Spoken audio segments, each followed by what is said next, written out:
Well, it's lovely to see all your bright and shiny faces here this evening. And all those that are not invited, thank you, you're welcome to. That's right. It's funny how we think we know what happened in history, but when you've heard about it over and over and over again, off and on throughout your life, but we find out these days that we didn't.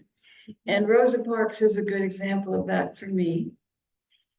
I knew, in the history books, they always say, after Rosa Parks sat in her seat, the Montgomery, Alabama bus, what do you call that bus? They stopped, taking the bus, boycott, the bus boycott happened, and they never talked much about Rosa. So my impression was that she was a housekeeper who was an older lady and working hard all day, and she was on the bus, and some white guy came along and wanted her seat. She didn't stand up because she was too tired. Nothing could be further from the truth. I got to go to the Chautauqua this week, and on Wednesday night, a scholar was impersonating Rosa Parks, and she said that there was a way that the Black people had to get on the bus. You had to get on the front of the bus, pay for your ticket, get off, walk the length of the bus, get back on at the end of the bus, and sit in the colored section.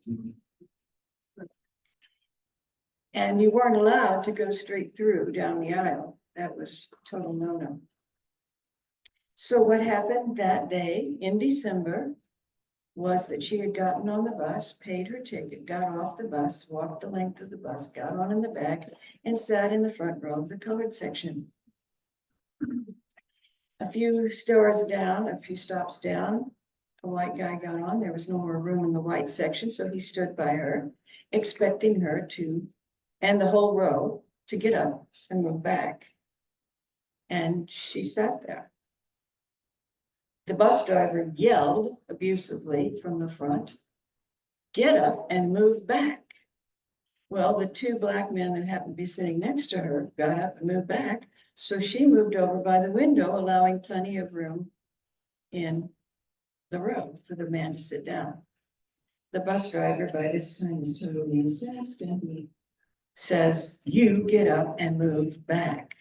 And she says, "I did everything you told me to, and I'm sitting in the colored section.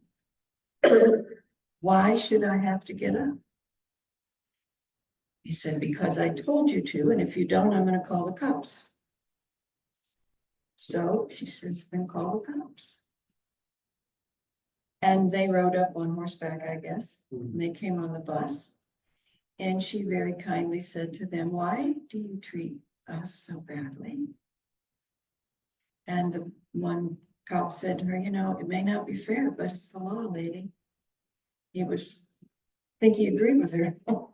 So they got her up, the policeman took her purse, she got off the bus, the other policeman took her bag. They put her in the back of the cop car that was waiting and gave her stuff. Now, you have to think, what possessed that woman to stay there? What she says is that she was sitting there, had been thinking about Emmett Till, who had been murdered brutally a few months earlier that year. And for those who are not that familiar with him or didn't see the movie last year, he was a 14-year-old kid who grew up in Chicago and had Chicago attitudes. Even Chicago isn't the state of Illinois. Believe me, I was an Illinois person, and I always said Chicago gave us a bad name. But he was down visiting relatives, and I think to impress his cousins, they went into a grocery store, and he wolf whistled the woman behind the counter, and then said some rather suggestive things to her. You don't do that in the South in 1955. So they left, me and his cousins left, but a few days later, he was kidnapped, brutally murdered, and thrown in the river. So the story doesn't really end there, because 4 weeks later, a mere 4 weeks later, the husband and brother-in-law of the woman in the store captured him. I mean, they were the ones that did it, and they went on trial to an all-white, all-male jury and were found innocent. So nobody was ever,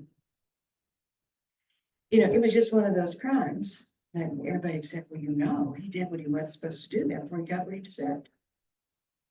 So here, a few months later, is Rosa Parks thinking about that. And she thought about it a lot because she worked with young people and she was trying to help them find a way to a better future. And so when all of this happened, she was going, no, I'm standing up for my people by staying seated. She says in her own words, the only tired I was I was tired of giving in. By the way, she was a seamstress. She was about 35, not some old lady. So it had nothing to do with being too tired to stand up. It had everything to do with her being a social activist, actually, and presented without opportunity. Now, this week's talk is about bravery and being fired up with passion and enthusiasm. But I don't think it always looks like a cheerleader or a motivational speaker. You can go to those motivational sales conferences and everybody's brave, and by the end of the weekend, you're ready to go out the door and sell $1 million. That's not the way it works for most of us. What we do need to have is conviction about something, anything in our lives that we really get excited about, that we really want to see happen, and that we're willing to do what it takes, our part of it anyway, to move it along in that direction. And we have to constantly keep it in front of our eyes. Now, last weekend, Del and Walida and I sang the song, If I Were Brave. What would I do today if I were brave? And what stops most of this is the what ifs. Well, I would just love to go to Europe. Oh, but what if I meet somebody that doesn't speak English? What if I can't figure out how to change the money? What if I get sick and there's no way to see a doctor? What if I get injured and then what do I do? What if, and pretty soon I don't guess I'll go to Europe. It's just too dangerous. Now there's a few of us, I'm looking at Myrna, who have traveled a lot, and that idea of going to Europe doesn't bother us at all. When I said back in 2011 that I was going to go to Switzerland and France, and I said I invited my girlfriend, but she wasn't sure yet whether she wanted to go. And the women in this church said to me, well, will you go if she doesn't go? Well, of course I'll go if she doesn't go. You'll go alone? Well, yeah, of course. To me, that wasn't a problem because I have been to Europe other times and I do speak French. And, so it wasn't like me trying to go to China or deepest, darkest Africa where I wouldn't have any idea of the language or the customs or anything. But the point is, they were all terrified of the idea of going alone anywhere. And no, you don't have to be. You don't have to be. My friends that were along with me on that trip in 2006, he did have an accident. He was in a McDonald's, of all places, on the Champs-Élysées. Why they went in there? And a young kid ran past him as he was carrying his food back to his seat and knocked him down, and he dislocated his shoulder. And he's lying on the floor of the Champs-Élysées, and they're saying, do you want to go to the American hospital or the French hospital? The French hospital is the closest. So they decided, let's go to the closest one. They were picked up in an ambulance. She was taken to the hospital as well. She called me from the waiting room, said, we're going to be late because Dennis got injured. They didn't pay a thing because it's socialized medicine in France. That would not have happened to a Canadian in the United States. They would have been paying their doctor bills for another 5 years. So now God is there. You know, where can you go that God is not, right? Where could you go that God is not? You know what? So if I were brave, I do not invoke the what ifs. That's just not allowed. And most of the time when we do what ifs, we're always jumping to the worst possible scenario, 90% of which are less likely than success. Even as simple as last Sunday, when I was going to play the guitar for you all, I mean, the ukulele for you all, every time I played it at home, I made a few mistakes. Yeah. And I thought, oh, what, you know, that's why I was sitting down, so at least I could see my fingering and see what I was doing wrong if I messed it up. And I was sitting there going, okay, breathe. You can do this. You can do this. It's okay. And the what ifs were going, but I got no. And suddenly it occurred to me, just trust your body. And it was like my whole body went, yeah, we'll come through for you. Yeah. And they did, didn't they? My fingers hit the right chords and my voice was there and my body came through for me. So it's little things, it's big things. Just don't ever get into those what ifs. They're not worth it. And they will stop us from, and I'm not talking about not listening to common sense. You know, what if it rains? Well, I probably should have an umbrella with me. I can get one of those short ones in my pocket. I mean, those kinds of what ifs are not what I'm talking about. It's the what if this goes wrong? What if that could go wrong? What if I do this? Those are the what ifs that we want to completely take out of our vocabulary. So Michael Beckwith talks about being pushed by pain until we're drawn by inspiration and or vision, rather, by vision. And I love that phrase. It's so simple and it says so much. Rosa Parks didn't think about what would happen to her if she stayed seated on that bus. She thought about Emmett Till and all the other young people who were growing up as second-class citizens.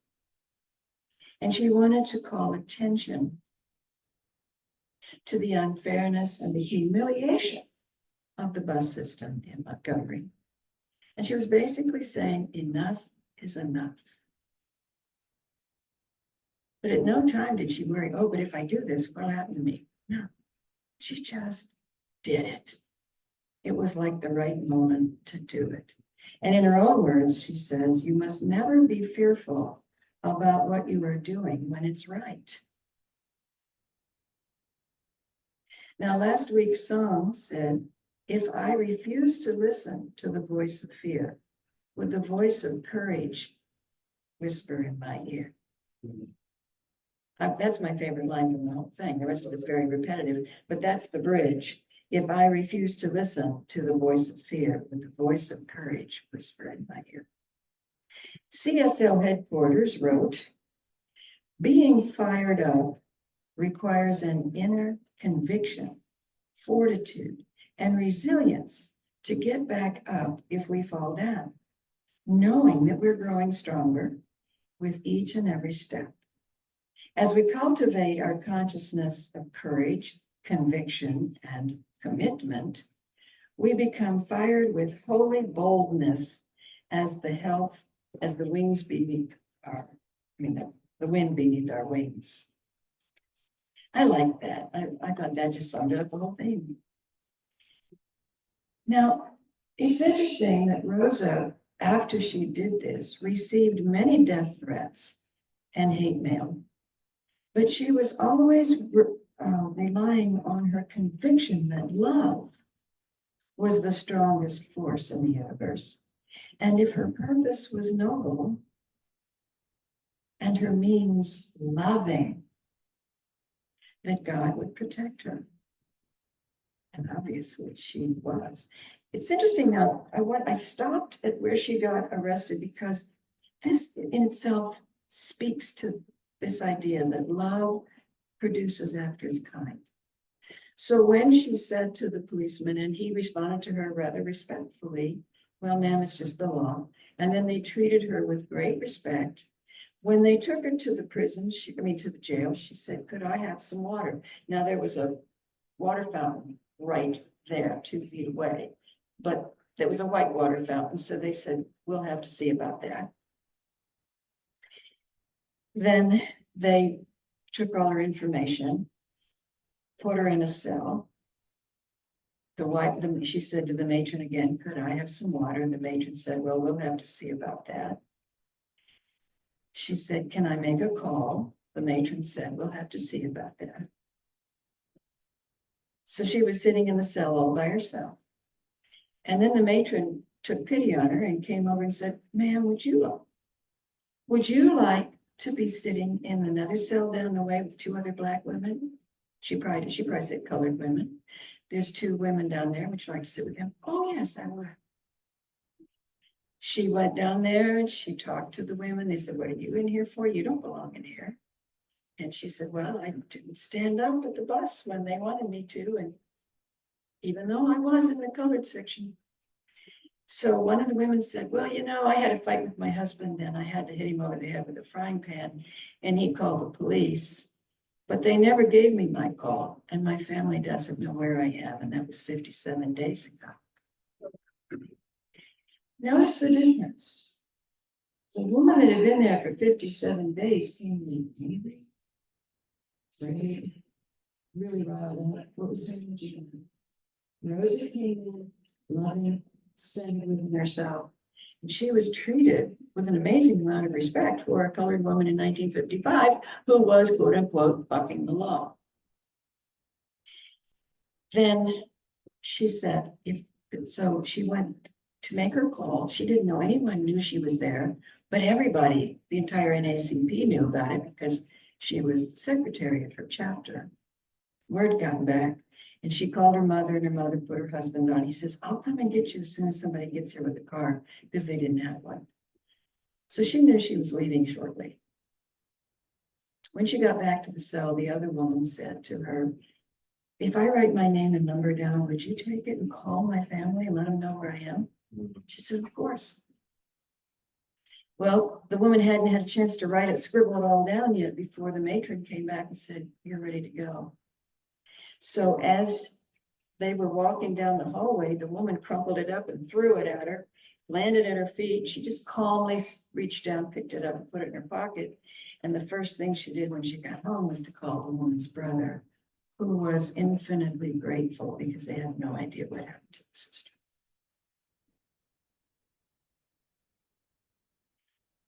Her heart was centered in love and people treated her with respect, even though Montgomery, Alabama was not used to treating any Black people with respect. Ernest Holmes says that love is the central flame of the universe. Nay, the very fire itself. The essence of love, while elusive, pervades everything, fires the heart, stimulates the emotions, renews the soul, and proclaims the spirit. Now, she paid a price, as most people do who buck the system. She lost her job immediately, and her husband lost his as well. With all the death threats, once the boycott was over, she moved to Detroit to be with her brother, to get away from all the threats. And even there, she received a few, but she was never hurt. Martin Luther King says, we can walk through the darkest night with the radiant conviction. We're talking about conviction today. The radiant conviction that all things work together for the good. And she knew that, and she believed it with all her heart, and that's where she went. And as she went through it, she was sustained. She was treated well. How did she feel at the end about everything that happened to her? She says, each person must live their life as a model for others. I would like to be remembered as a person who wanted to be free so that young people, that other people would also be free. So this wasn't purely a selfish motivation. She had a vision, and she was willing to follow her plans in each step of the way. Again, Ernest Holmes says, someday we shall learn to lay our burden on the altar of love, that they may be consumed by the fire of faith in the Spirit, in the living Spirit. And we can put all of our burdens, all of our worries, all of our fears on that altar of faith and love and the living Spirit. They are consumed. And then we are given a way to reach the vision that we would like to see. So a much better thing, instead of what ifs, is wouldn't it be nice if? Because when you say, wouldn't it be nice if, you follow that with something you would like to see happen. Wouldn't it be nice if I could go to Europe and see new sights and meet new people? Wouldn't it be nice if I could climb to the top of that hill over there and get the sights, see Tulsa from the viewpoint, magical viewpoint? Wouldn't it be nice if this church had more people? And focus on that. It's the wouldn't it be nice if that brings the universe says, oh, that's what you want to have happen. Okay, well, here's a way and a means, and we'll let you know when you have a piece to do in it. But sometimes we don't have to do anything. And other times we have to do a lot, and we just have to listen to our guidance to know the difference. Visualizing what we want to see happen. Disciplining our mind not to jump out to the what ifs, but to stay focused on the feeling of what it would be like to have it. We carry enthusiasm within us when we get excited about seeing something we really want to have happen, coming closer and closer and closer. It's like, it's almost here. And that exciting feeling, I know you felt like that when you brought your friends here. The closer it got, the more exciting it was, the more you were worried about getting enough people here. But there's, what else do I need to do? I want them to have a good time. I want them to be successful. And you built excitement. We were all excited about seeing them too. That's the kind of enthusiasm and conviction that's catchy. It's catchy. And other people can get it too. And this can apply to anything, not just social justice, anything, little and big. As Ernest again says, not only must we have complete faith in Spirit and its ability to know what to do and how to do it, but we must also have confidence in our approach to it. We must not be lukewarm in our conviction. We must know that we know. Must know that we know. So the bottom line then is to make the commitment first, and all else will be added unto you. Thank you, Phil.